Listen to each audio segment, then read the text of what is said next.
Right, hello and welcome to the Zonal Weakness brought to you by Gone Football Fantasy, powered by Fantasy Football Scout. And today I have Sankalp all the way, who goes by the Twitter handle or X handle Understanding F8. And here he is. Welcome, Sankalp. How are you? Doing well. Looking forward to another round of football. Yeah. How was your last game week? I think it was decent. I have KDB in my team. I wish I captained him, but I think I reached around 50 points, which still gave me a small green arrow. Doing well. Things are going up a bit. Okay, good. That's good. No, I had a very decent, very good game week, I would say. I had Foden, so you can understand very well. Uh, I just can't escape but not saying that, right? You can't make a video and you don't talk about having Foden in your team, right? Yeah. Anyway, no, thank God after a while, I've been getting a series of green arrows and I hope that continues. So I'm back into 900,000 from 24,000 over the last 4 game weeks. So that's been quite a jump. I would say that's about how much? 15 lakh, yeah, 1.5 million times, which is good. nice. But yeah, I think the tough part now comes because I still see there's a lot of difference between 900,000 and 1 million, top 100,000. So that's where the game begins. But then we have the assistant managers, we have the triple captains, we have the wildcards, we have the free hits, and we have all the chips and the double game weeks and the blanks. And I think we are just getting into the interesting part of FPL. So I think this is going to be interesting. So for all that, I think what we need is the zonal weakness. So let's get started straight away. And of course, this is the zonal weakness for Game Week 23, your audience. And of course, before you start, it's a very regular shout. Please give us a follow, like, and subscribe. We're doing regular content on Facebook and on Twitter and of course on YouTube.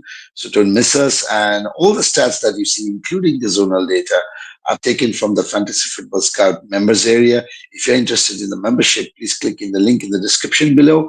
And of course, you get a 40% discount.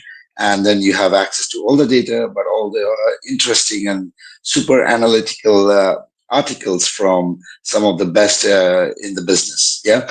So, yeah, hurry up. So let's move on to the next section then. And we have a transfer review right now coming up. So I will just get into the transfer review quickly. So yeah, this is the transfer review, and these are the players that we had actually suggested back in Game Week 19. Those who have had actually followed us. So over to you, Sankal. What do you think about their performance?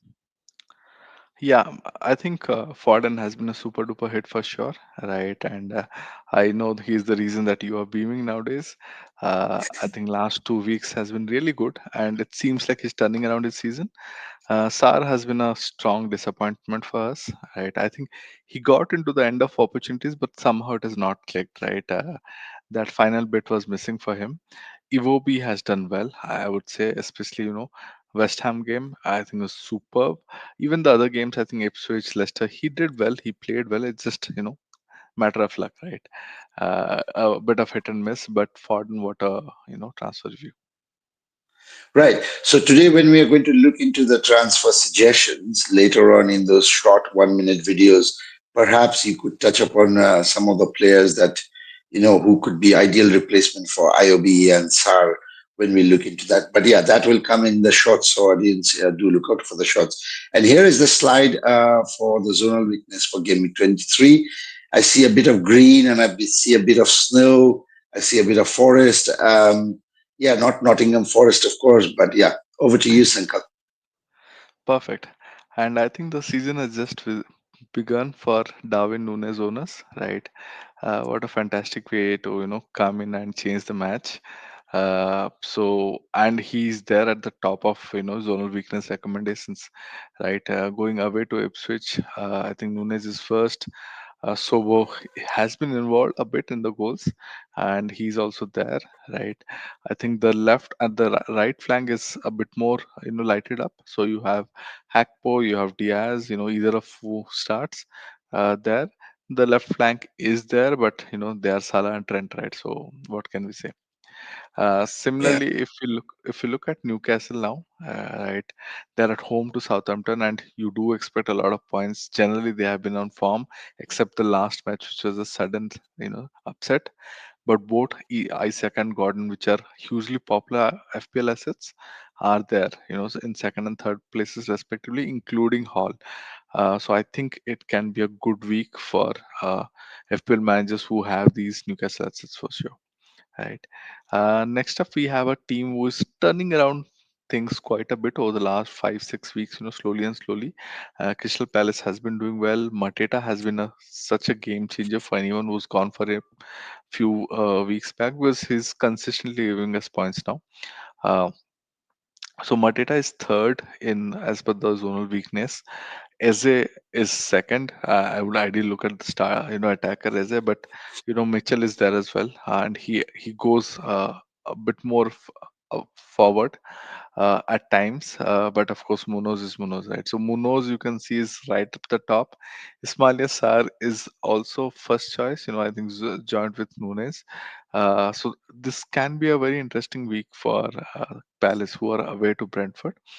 Uh, and next up, if we look at Brentford, right, who are at home to Palace, I think all eyes have now started going back to Mbumo, right? After disappointing film managers for 4 5 weeks continuously, people who sold him have been regretting a lot, and the saga might continue this week again. Mbumo is at fourth place, and Roserlev is again as a fullback. He's there as well, right? Right. Uh, if you look at Nottingham Forest, who are continuing their amazing run of form, this time they are going away to Bournemouth. Uh, I think zonal weakness is saying it's a good week for Nico Williams, for Hudson Odoi, those differential Nottingham Forest assets in case you have them, right? Well, but they do consider a lot of headers, and who's scoring a lot of headers is that man Wood. Right. Similarly, from a crosses point of view, we see Aina being highlighted. Just last week, Aina put in a lovely ball to the head of Wood, and it went in. Right. So you never know, that might continue, and the same is the case for Elanga as well. Right. Right. And I think talking about clubs who are doing well recently, we cannot miss out on Bournemouth, who have been playing really well. Kirk has scored just last week, and it was Belter against Newcastle. Semenyo is always highlighted, right? So both Semenyo and Kirkes are, up there at the fifth place for us.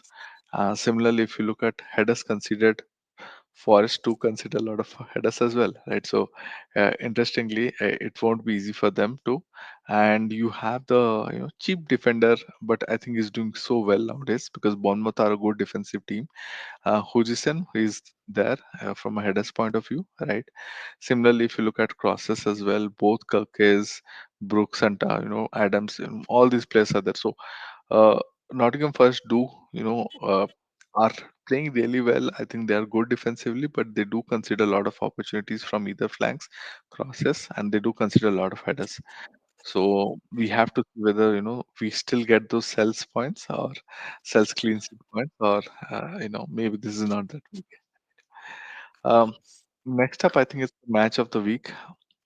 We have Chelsea going away to Manchester City. Palmer and Jackson obviously are highlighted. City have not been great defensively. Generally, they have found a way to concede. Even the Champions League match has not been good for them. And Palmer remains Cole Palmer. So I think it'll be, if you have him, you play him. Whether you captain him or not is up to you. Right? Yeah. Villa, after breaking Arsenal hearts, Villa are going away to. Did I hear that correct? Yeah, it is what it is, right? So Villa are going away to West Ham now, and Ramsey and Dini again. I think he had a assist against Arsenal, and he's there at that first place, right? And I think it's an interesting pick in case you are looking for a fullback, because Villa are looking to turn it around. I think the Champions League fixtures are going to end, so it's looking like a good differential pick for us, right? Rogers is again highlighted at the third place. Rogers is having an amazing season, right? From a headers point of view, West Ham do consider a lot of headers, so you have Watkins up there. In general, I'm not sure West Ham have done well so far, but I think the last 2 weeks have shown that they are not as open as they used to be. So the stats might be slightly biased by the pre Potter era, right? Right. Okay, I think that's a good coverage of the first slide. So let's move into the second slide and see what stands out. And I think there's really a bit of white here. So Yeah, yeah, yeah, over to yeah. you, Sankal. Yeah, not a lot of not a lot of areas highlighted by zonal weakness when it comes to Arsenal, who are away to Wolves. Gabriel is the guy who can score from header at any point of time against any team, actually, right? And we have seen Martinelli actually do well even in the Champions League. I think he had one pre-assist, one assist, lovely crosses. So it's possible that he's coming out as a differential asset. Um, Next up, we have Haaland, we have City, who are at home to Chelsea. No one really getting highlighted up there, but Chelsea do concede goals, odd goals here and there. We have seen Foden is picking up form, KDB is picking up form. So these are the players. If you have them, you keep them, right? But maybe no captainable asset from City this week, right? Well, we have Brighton, who are slightly inconsistent in the form over the last few weeks. They are at home to Everton, right? Uh, Joe Pedro, and if you still have him, maybe he's looking good, but not really shining out. We have seen Mitoma finally have a wonderful week, game week. So Mitoma is actually there. They do consider a lot of crosses from that side, right? And that's something we have to see. But at the same time, we do have a new look Moyes Everton, right? Who did have a splendid, I think, match against Spurs, right? So it's something we have to keep in mind. Not go overboard. It's not the same Everton again. Right? Similarly, for Everton, no one is getting highlighted so far. The fixtures have not been, their own performance has not been well so far. Brighton have done pretty good defensively at home, and that's the reason I don't think zone weakness is highlighting anyone. Next, if you go to Spurs, well, Spurs has been Spurs so far, but they are a good attacking team. Kulusevski has been having a stellar season. I think he's playing really well. I don't think Yeah. stats are doing justice to his performance so far. So he's up there in the second place from a zonal weakness point of view. So is Pedro Porro. Uh, and from a crosses point of view, we have Madison and Smith. So both the wings getting highlighted in some way. And this is a match against Leicester, and I think they are good differential assets at least for this game week, where people are neglecting how good an attacking team they are, even if they are not really doing well from a league table point of view. True. Uh, Similarly, because Spurs have been conceding left, right, and center, at least they're conceding from left and center. We have Wadi, we have Ayu or Buonanotte, right? Who are good, decent, differential picks.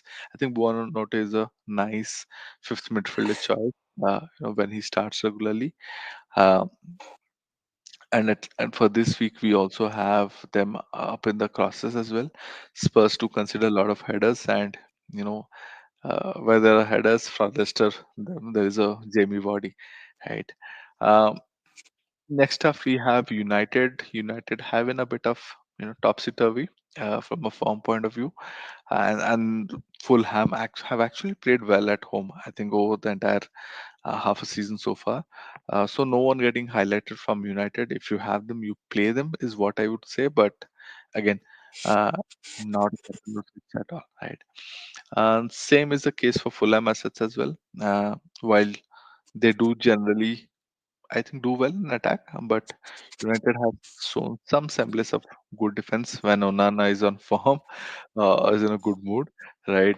So no one is getting highlighted from Fulham as Right. I think inconsistent is the word that would be very much applicable for Manchester United right now. But anyway, let's move on to the team of the week. And I think after this, we kind of cover up the show. So over to you, Sankal. Yeah, so we have Hakpo, we have Mateta, Isak, Gordon, right? Kulusevski, Mbumo, Salah. Then we have Hall, Pedro Porro, Munoz, and in the goalkeeping choice we have Liverpool. Alisson. Right. Right. I think these are the interesting picks, and the team of the week team is kind of doing very well recently. So Yeah, do keep an eye, and if you have a team or you think somebody you'd like to pick for 1 week punt, I think this is a good way of looking at it. But yeah, I think that's it. We have covered it, most of the things. So thanks, Uncle, for all this. And of course, I will see you for the shots which you will be recording for the transfer suggestions. But until then, take care. Bye bye.